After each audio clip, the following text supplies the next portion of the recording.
साथियों नमस्कार, स्वागत अभिनंदन एक बार फिर से आप सभी का मेरे चैनल पर। कुमार कई दिनों तक कमलनी के यहाँ मेहमान रहे, जिसने बड़ी खातिरदारी और नेक नियति के साथ इन्हें रखा। इस मकान में कई लौंडियाँ भी थी जो दिलो जान से कुमार की खिदमत किया करती थी, मगर कभी कभी वे सब दो दो पहर के लिए न मालूम कहाँ चली जाया करती थी। एक दिन शाम के वक्त उस मकान की छत पर कमलनी और कुमार बैठे बात कर रहे थे। इसी बीच में कुमार ने पूछा, कुमार, कमलनी, अगर किसी तरह का हर्ज न हो तो इस मकान के बारे में कुछ कहो। इन पुतलियों की तरफ जो इस मकान के चारों कोनों में तथा इस छत के बीचों बीच में है, जब मेरी निगाह पड़ती है तो ताज्जुब से अजब हालत हो जाती है। कमलनी, बेशक इन्हें देख आप ताज्जुब करते होंगे। यह मकान एक तरह का छोटा सा तिलिस्म है जो इस समय बिल्कुल मेरे अधीन है, मगर यहाँ का हाल बिना मेरे कहे थोड़े ही दिनों में आपको पूरा मालूम हो जाएगा। कुमार, उन दोनों औरतों के साथ जो माधवी की लौंडियाँ थी, तुमने क्या सलूक किया? कमलनी, अभी तो वे दोनों कैद है। कुमार, माधवी का भी कुछ हाल मालूम हुआ है? कमलनी, उसे आपके लश्कर और रोहतासगढ़ के चारों तरफ घूमते कई दफ़े मेरे आदमियों ने देखा है। जहाँ तक मैं समझती हूँ वह इस धुन में लगी है कि किसी तरह आप दोनों भाई और किशोरी उसके हाथ लगें और वह अपना बदला ले। कुमार, अभी तक रोहतासगढ़ का कुछ हाल मालूम नहीं हुआ, न लश्कर का कोई समाचार मिला। कमलनी, मुझे भी इस बात का ताज्जुब है कि मेरे आदमी किस काम में फंसे हुए हैं, क्योंकि अभी तक एक ने भी लौटकर खबर नहीं दी। चौंक कर और मैदान की तरफ देख के मालूम होता है इस समय कोई नया समाचार मिलेगा। मैदान की तरफ देखिए, दो आदमी एक बोझ लिए इसी तरह बातें दिखाई दे रहे हैं। ताज्जुब नहीं कि ये मेरे ही आदमियों में से हो। कुमार, मैदान की तरफ देखकर, हाँ ठीक है, इसी तरफ आ रहे हैं। उस गट्ठर में शायद कोई आदमी है। कमलनी, बेशक ऐसा ही है, हंसकर। नहीं तो क्या मेरे आदमी माल असबाब चुरा कर लाएंगे? देखिए वे दोनों कितनी तेज़ी के साथ आ रहे हैं। कुछ अटक कर, अब मैंने पहचाना, बेशक इस गठरी में माधवी होगी। थोड़ी देर तक दोनों आदमी चुपचाप उसी तरफ देखते रहे। जब वे लोग इस मकान के पास पहुँचे तो कमलनी ने कुमार से कहा, कमलनी, मुझे आज्ञा दीजिए तो जाकर इन लोगों को यहाँ लाऊं। कुमार, क्या बिना तुम्हारे गए वे लोग यहाँ नहीं आ सकते? कमलनी, जी नहीं, जब तक मैं खुद उन्हें किश्ती पर चढ़ाकर यहाँ नहीं लाऊं वे लोग नहीं आ सकते। वे क्या, कोई भी नहीं आ सकता। कुमार, क्या हर एक के लिए जब वे इस मकान में आना या जाना चाहे तुम्ही को तकलीफ़ करनी पड़ती है? मैं समझता हूँ कि जिस आदमी को तुम एक दफ़े भी किश्ती पर चढ़ाकर ले जाओगी उसे रास्ता मालूम हो जाएगा। कमलनी, अगर ऐसा ही होता तो मैं इस मकान में बेखटके क्यों कर रह सकती? आप ज़रा नीचे चलें, मैं इसका सबब आपको बतला देती हूँ। कुमार खुशी खुशी उठ खड़े हुए और कमलनी के साथ नीचे उतर गए। कमलनी उन्हें उस कोठरी में ले गई जो नहाने के काम में लाई जाती थी, जिसे कुमार देख चुके थे। उस कोठरी में दीवार के साथ एक अलमारी थी जिसे कमलनी ने खोला। कुमार ने देखा कि उस दीवार के साथ चांदी का एक मुट्ठा जो हाथ भर से छोटा नहीं होगा लगा हुआ है। इसके सिवाय और कोई चीज़ उसमें नहीं थी। कमलनी, मैं पहले ही आपसे कह चुकी हूँ कि इस तालाब के चारों ओर लोहे का जाल पड़ा हुआ है। कुमार, हाँ ठीक है, मगर उस रास्ते में जाल नहीं होगा जिधर से तुम किश्ती लेकर आती जाती हो। कमलनी, ऐसा ख्याल न कीजिए, उस रास्ते में भी जाल है, मगर उसे यहाँ आने का दरवाज़ा कहना चाहिए, जिसकी ताली ये है, देखिए। अब आप अच्छी तरह समझ जाएंगे। एक चांदी के मुट्ठे को कई दफ़े घुमाकर अब उतनी दूरी का या उस रास्ते का जाल जिधर से किश्ती लेकर मैं आती जाती हूँ हट गया, मानो दरवाज़ा खुल गया।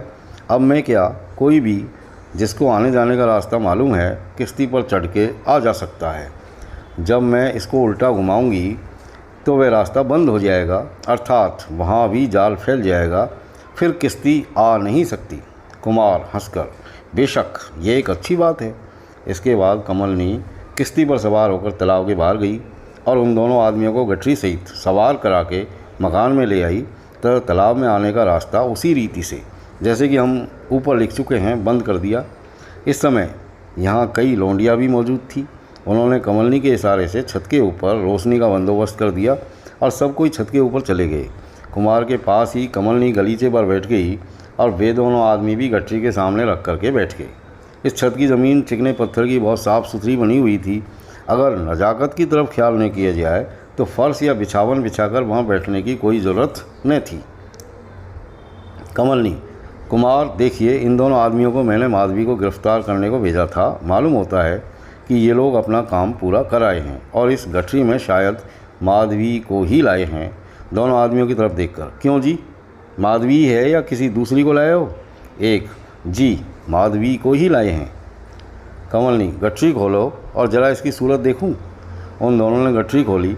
कमलनी और कुमार ने बड़े चाव से माधवी की सूरत देखी, परंतु यकायक कमलनी चौंकी और बोली, क्या ये जख्मी है?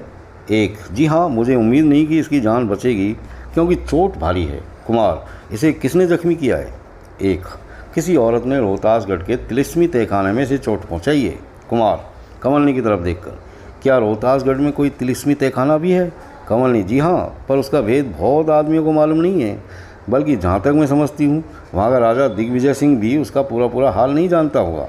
वहाँ का मामला भी बड़ा ही विचित्र है। किसी समय मैं आपसे उसका हाल कहूँगी। एक, मगर अब उस तहखाने की रंगत बदल गई। कमलनी, सो क्या?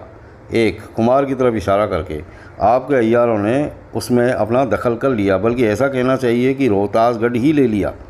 कमलनी, कुमार की तरफ देखकर, मुबारक हो, खबर अच्छी आई है। कुमार, बेशक, इस खबर ने मुझे खुश कर दिया। ईश्वर करे तुम्हारी तारा भी जल्दी आ जाए और किशोरी का कुछ हाल मालूम हो।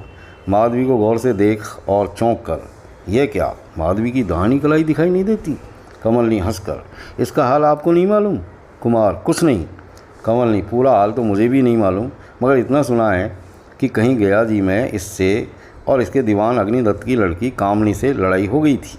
उसी लड़ाई में यह अपनी दाहिनी कलाई खो बैठी। यह भी सुनने में आया है कि ये लड़ाई उसी मकान में हुई थी जिसमें आप लोग रहते थे और इसमें कमला भी शामिल थी। कमलनी की ये बात सुनकर कुमार को भी वे ताज्जुब की बातें याद आ गई जो बीमारी की हालत में गयाजी में महल के अंदर कई दफ़े रात के समय देखने में आई थी, और जबकि अंत में कोठरी के अंदर एक लाश और औरत की कलाई पाई गई थी। कुमार, हाँ, अब याद आया, वह मामला भी बड़ा ही विचित्र हुआ था। अभी तक उसका ठीक ठीक पता नहीं लगा। कमलनी, क्या हुआ था, जरा मैं भी सुनूं? कुमार ने वह सब हाल कहा और जो कुछ देखने और सुनने में आया था वह भी बताया। कमलनी, कमला से मुलाकात हो तो कुछ और सुनने में आए। दोनों आदमियों की तरफ देखकर, पहले माधवी को यहाँ से ले जाओ, लौंडियों के हवाले करो और कह दो इसे कैद खाने में रखें और होश में लाकर इसका इलाज करें। इसके बाद आओ तो तुम्हारी जुबानी में वहाँ का सब हाल सुने। शाबाश, तुम लोगों ने बेशक अपना काम पूरा किया, जिससे मैं बहुत ही खुश हूँ। बहुत अच्छा, कहकर दोनों आदमी माधवी को वहाँ से उठाकर नीचे ले गए और इधर कमलनी और कुमार में बातचीत होने लगी। कमलनी मुस्कुराकर, लीजिए, आपकी मुराद पूरी हुआ चाहती है। पहले पहल यह खुशखबरी मेरे ही सबब से आपको मिली है, सो सबसे भारी इनाम मुझी को मिलना चाहिए। कुमार, बेशक ऐसी ही बात है, मेरे पास ऐसी कोई चीज़ नहीं जो तुम्हारी नज़र के लायक हो। खैर, इसके बदले में मैं खुद अपने को तुम्हारे हाथ में देता हूँ। कमलनी, वाह क्या खूब। कुमार, सो क्यों? कमलनी, आपको अपने बदन पर अख्तियार ही क्या है, यह तो किशोरी की मिल्कियत है। कुमार लाजवाब हो गए और हंसकर चुप हो रहे। कमलनी बड़ी ही खूबसूरत थी, इसके साथ ही साथ उसकी अच्छी चाल चलन, मुरव्वत, एहसान और नेकियों ने कुमार को अपना ताबेदार बना लिया था। उसकी एक एक बात पर कुमार प्रसन्न होते थे और दिल में बराबर उसकी तारीफ़ करते थे। कुमार, कमलनी, मैं तुमसे एक बात पूछता हूँ, मगर ईश्वर के लिए सच सच जवाब देना, बात बनाकर टालने की सही नहीं। कमलनी, कहिए तो सही, क्या बात है, रंग बेढंग मालूम होता है। कुमार, अगर सच जवाब देने का वादा करो तो पूछूं, नहीं तो व्यर्थ मुँह क्यों दिखाऊं। कमलनी, आपकी नज़ाकत तो औरतों से भी बढ़ गई, जरा सी बात कहने में मुँह दुखा जाता है, दम फूलने लगता है। खैर पूछिए, मैं वादा करती हूँ कि सच्चा जवाब दूंगी, अगर कहिए तो कागज़ पर लिख दूँ। कुमार मुस्कुराकर, यह तो तुम वादा कर ही चुकी हो कि अपना हाल पूरा मुझसे कहोगी, मगर इस समय मैं तुमसे केवल इतना ही पूछता हूँ कि तुम्हारा कोई वली वारिस भी है या नहीं। तुम्हारे व्यवहार से स्वतंत्रता मालूम होती है और यह भी जाना जाता है कि तुम कुंवारी हो। कमलनी, यह सवाल जवाब देने योग्य नहीं है। मुस्कुराकर, परंतु क्या किया जाए, वादा करके चुप रहना भी मुनासिब नहीं। वास्तव में मैं स्वतंत्र हूँ, कुंवारी तो हूँ, परंतु शीघ्र ही मेरी शादी होने वाली है। कुमार, कब और कहाँ? कमलनी, यह दूसरा सवाल है, इसका सच्चा जवाब देने के लिए मैंने वादा नहीं किया है, इसलिए आप इसका उत्तर नहीं पा सकेंगे। कुमार, अगर इसका भी जवाब दो तो क्या कोई हर्ज है? कमलनी, हाँ हर्ज है, बल्कि नुकसान है। कुमार चुप हो रहे और जिद करना मुनासिब न जाना, मगर यह सुनकर कि शीघ्र ही मेरी शादी होने वाली है, कुमार को कुछ रंज हुआ। क्यों रंज हुआ? इसमें कुमार की हानि ही क्या थी? क्या कुछ दूसरा इरादा था? नहीं, कुमार ये नहीं चाहते थे कि हम ही इससे शादी करें। वे किशोरी के सच्चे प्रेमी थे, मगर खूबसूरती के अतिरिक्त कमलनी के एहसानों ने कुमार को ताबेदार बना दिया था और अभी उन्हें कमलनी से बहुत कुछ उम्मीद थी तथा ये भी सोचते थे कि ऐसी तरकीब निकल आए जिससे इस एहसान का बदला चुक जाए। मगर इन बातों से कुमार के रंज होने का मतलब नहीं खुला। खैर जो हो, पहले ये तो मालूम हो कि कमलनी है कौन। वे दोनों आदमी भी छत पर आ पहुँचे और माधवी को लाए थे और हाथ जोड़कर सामने बैठ गए।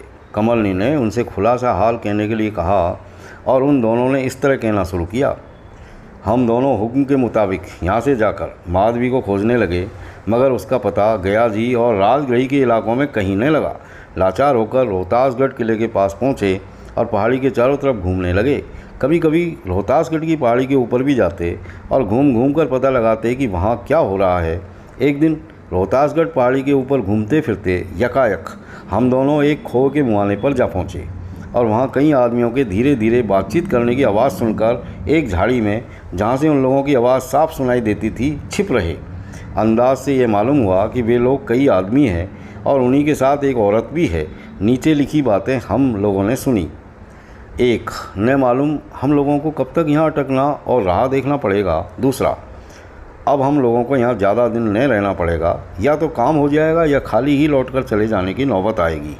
तीसरा, रंग तो ऐसा ही नज़र आता है भाई। जो हो, हमें तो यही विश्वास होता है कि बीरेंद्र सिंह के अय्यार लोग तहखाने में घुस गए, क्योंकि पहले कभी एक आदमी तहखाने में आता जाता दिखाई नहीं देता था, बल्कि मैं तो यहाँ तक कह सकता हूँ कि कल उस कब्रिस्तान में हम लोगों ने जिसे देखा था वह कोई अय्यार ही था। चौथा, खैर और 2-3 दिन में मालूम हो जाएगा।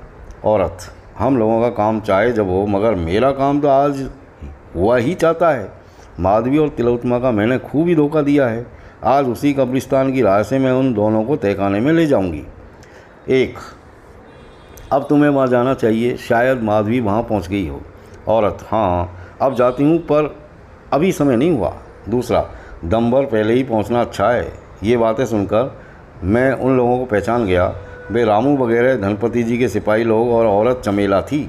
इतना सुनते ही कमलनी ने रोका और पूछा, जिस खोए के मुहाने पर वे लोग बैठे थे वहाँ कोई सलई का पेड़ भी है? इसके जवाब में उन दोनों ने कहा, हाँ 2 पेड़ सलई के वहाँ थे, पर उनके सिवाय दूर दूर तक कहीं सलई का पेड़ दिखाई नहीं दिया। कमलनी, बस मैं समझ गई, वह खो का मुहाना भी तहखाने से निकलने का एक रास्ता है। शायद धनपति ने अपने आदमियों को कह रखा होगा कि मैं किशोरी को लिए हुए इसी राह से निकलूँगी, तुम लोग मुस्तैद रहना। इसी से वे लोग वहाँ बैठ गए थे। एक, शायद ऐसा ही हो। कुमार, धनपति कौन है? कमलनी, उसे आप नहीं जानते, ठहरिए, उन लोगों का हाल सुन लूँ तो कहूँगी। उन दोनों की तरफ देखकर, हाँ तब क्या हुआ?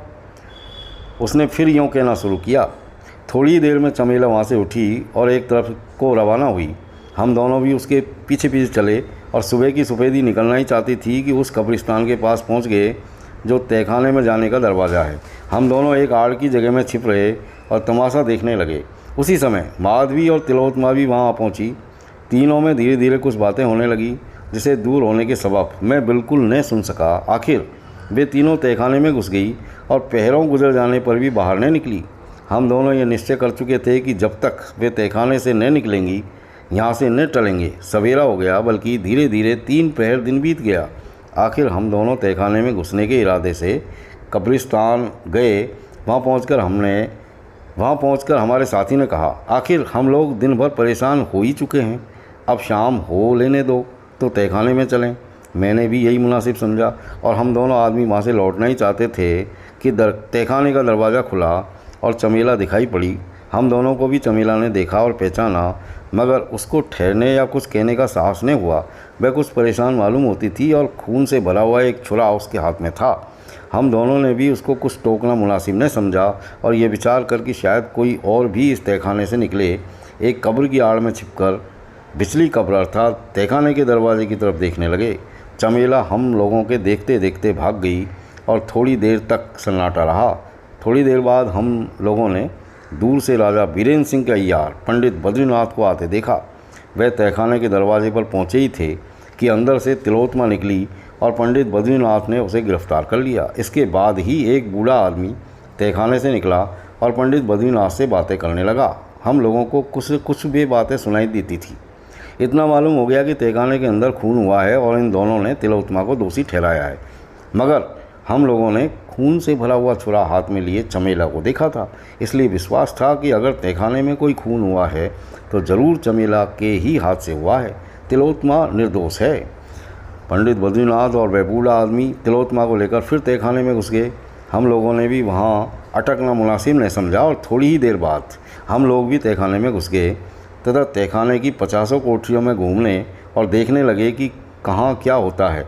बद्रीनाथ थोड़ी ही देर बाद तहखाने के बाहर निकल गए और हम लोगों ने तिलोत्मा को एक खंभे के साथ बंधे हुए पाया। हम्माम वाली कोठरी में माधवी को पड़े हुए पाकर हम लोग बड़े खुश हुए और उसे उठाकर ले भागे। फिर न मालूम पीछे क्या हुआ और किस पर क्या गुजरी। कमलनी, ताज्जुब नहीं कि वहाँ के दस्तूर के मुताबिक तिलोत्मा की बलि दे दी गई हो। एक जो हो। इतने ही में नीचे से एक लौंडी दौड़ी हुई आई और हाथ जोड़कर कमलनी से बोली, तारा आ गई है, तालाब के बाहर खड़ी है। यहाँ पर तो पाठक समझ ही गए होंगे कि तहखाने में बड़ी मूर्त के सामने जिस औरत की बलि दी गई थी वह माधवी की अय्यारा तिलोत्मा थी और माधवी की लाश को ले भागने वाले ये दोनों कमलनी के नौकर थे। तारा के आने की खबर सुनकर कमलनी बहुत खुशी और खुशी के मारे कुंवर इंद्रजीत सिंह की घबराहट का तो ठिकाना ही नहीं रहा, क्योंकि तारा ही की जुबानी रोहतासगढ़ का हाल और बेचारी किशोरी की खबर सुनने वाले थे और इसी के बाद कमलनी का असल भेद उन्हें मालूम होने को था।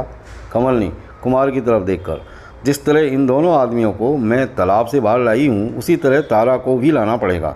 कुमार, हाँ हाँ, उसे बहुत जल्दी लाओ, मैं भी तुम्हारे साथ चलता हूँ।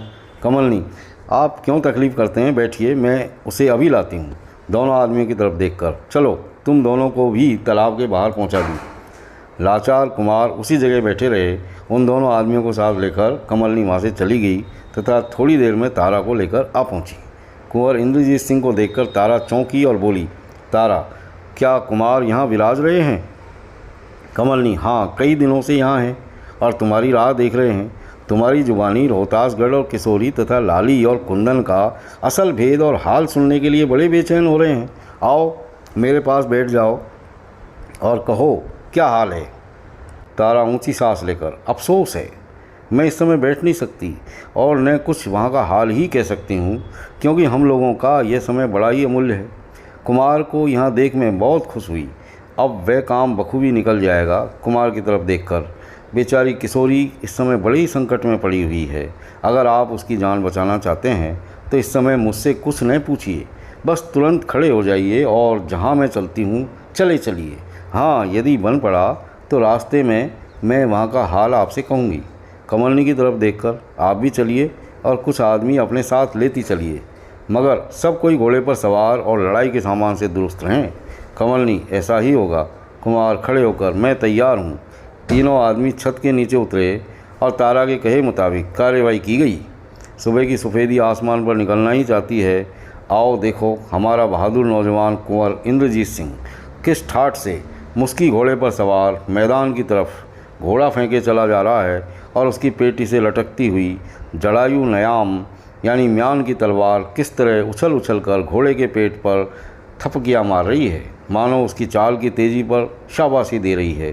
कुमार के आगे आगे घोड़े पर सवार तारा जा रही है। कुमार के पीछे सब्ज घोड़े पर कमलनी सवार है और घोड़े की तेज़ी को बढ़ाकर कुमार के बराबर हुआ चाहती है।